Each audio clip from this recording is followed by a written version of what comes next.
Alrighty, we're going to be looking at 3 emerald cuts. I'm going to tell you something about emerald cuts. They're so inexpensive on the market, and that's an awesome thing.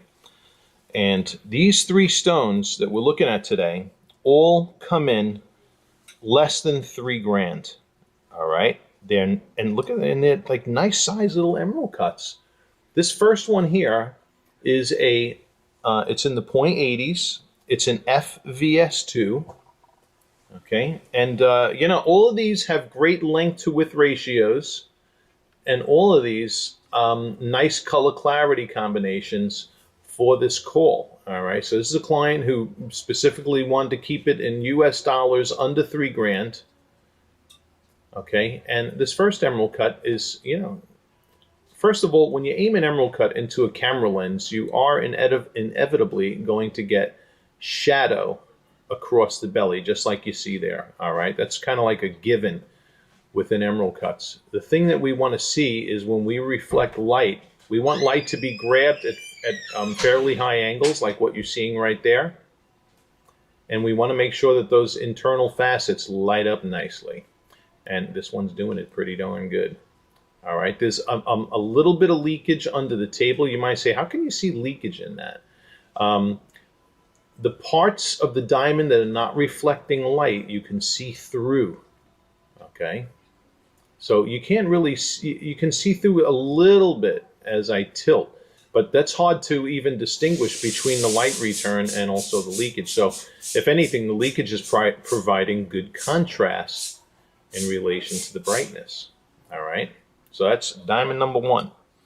Diamond number 2 is another stone in the .80s and is an HVS2. Okay.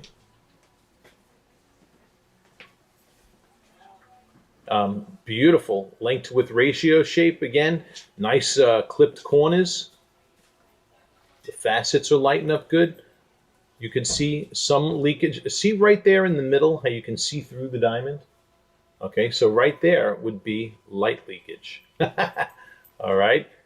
So that might be, and this one has it existing more so than the other one. So this is, I might prefer diamond number 1 then to diamond number 2, although I wouldn't call that a train wreck either. Okay. All right. And the facets lighten up pretty nice. And you can see those facets under, as I have the light now directed on those facets, you can see how those same facets that were leaking are not lighting up. See that? So, that may bother some people. This last one, this is a really, really nice emerald cut. It's the largest of the lot too. So, this one is in the .90 range in VS-SI1. Okay, and this one here too. Nice contrast in the illuminated facets. Always tough to shoot emerald cuts because when those facets light up, we're also at the same time getting some glare on the table. So that's a little tough. But you can see how you can't see through the stone really. So all those facets are functioning as reflectors, all right? And beautiful, once again, beautiful length to width ratio, nice illumination on the facets. It's happening. Under 3 grand, this is awesome. All right, so here you have, and quite frankly, this diamond, I've had 1 carat emerald cuts that have looked the same size. So this is a nice one. Let's go into spotlighting and see what we see there. And then we're going to go into daylighting as well. I always like the daylighting view the best for viewing these brightness and contrast. But just for giggles, here is these 3. Here are these 3 side by side. If I can get this guy, stubborn little guy, to sit straight.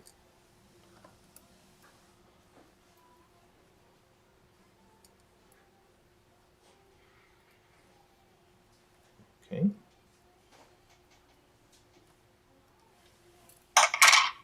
Now you see why I pick them up. All right. Let's go in spotlighting. All right, this is in the dimmer spotlighting. And then, see, all three of these are lighting up pretty good. So, you know, we did a pretty good job of calling in emerald cuts for you.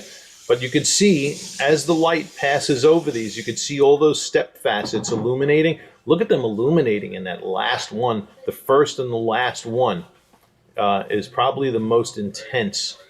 That is jamming going on. I'm really liking that.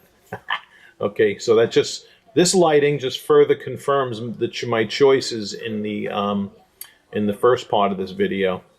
Okay, because those bad boys are lighting up real good.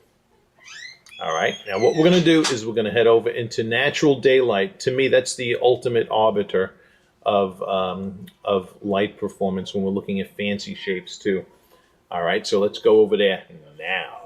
All righty, and you know, I was putting those in those little pincers with the prongs, but I really wasn't too happy with how those, they weren't holding the diamond straight. So I have these in the tweezers. And this is that first FVS2, that diamond in the 0.80s, FVS2. And here again, beautiful brightness and contrast in this diamond. I'm really, really, really liking this emerald cut. All right, so here's the deal. If you would rather keep it in a colorless VS, this is definitely the ticket. Okay? It's absolutely the ticket. So this is beautiful option number one. Okay? Beautiful step patterning, beautiful illumination. I'm a happy camper. All right, let's go to the next one. All right, here's the next one. This is that one that was the H. Now, I want you to see something here. Do you see how, as we look into the face of the diamond, you can see that flesh tone behind the diamond? That's leakage again. We're seeing through the facets and back to the skin color of my hand. All right, I don't care for that. When I see that in a diamond, that's generally a no-go. And there again, we can see the facets on the sides lighting up and then the leakage under the table facet. Okay, seeing through to the color of my fingers behind the diamond. All right, so I'm going to rule this one out. All right, and I hope you agree. Is it a train wreck of an emerald cut? No, it's not. If we showed this in a jewelry store and whatnot, it'll appeal to people. It's not a complete train wreck. But since we have the choices and since we have this service that we give to our clients, listen, we're going to handpick the best. So, boop, bye-bye. All right, and last but not least, here is that 0.90, okay? Also illuminating really nice, okay? There is a little bit of, we can see a little bit of leakage in this one too, but it's certainly not like the other one, that's for sure. And we're getting a good illumination off the facets. It's a little tilted in my tweezers. I want to straighten that guy out. Okay. So, yeah, look at that. So, this is good illumination too. If I had to go in order of preference, I'd probably get that first FVS2 first. This would be my second choice. And then lastly was that second stone that we just looked at. But here we're getting a good illumination down the sides, on the ends of the stone as well. So, there you have it. All right, Mrs. K. This, you know who you are. This video was for you, and you let me know what you think.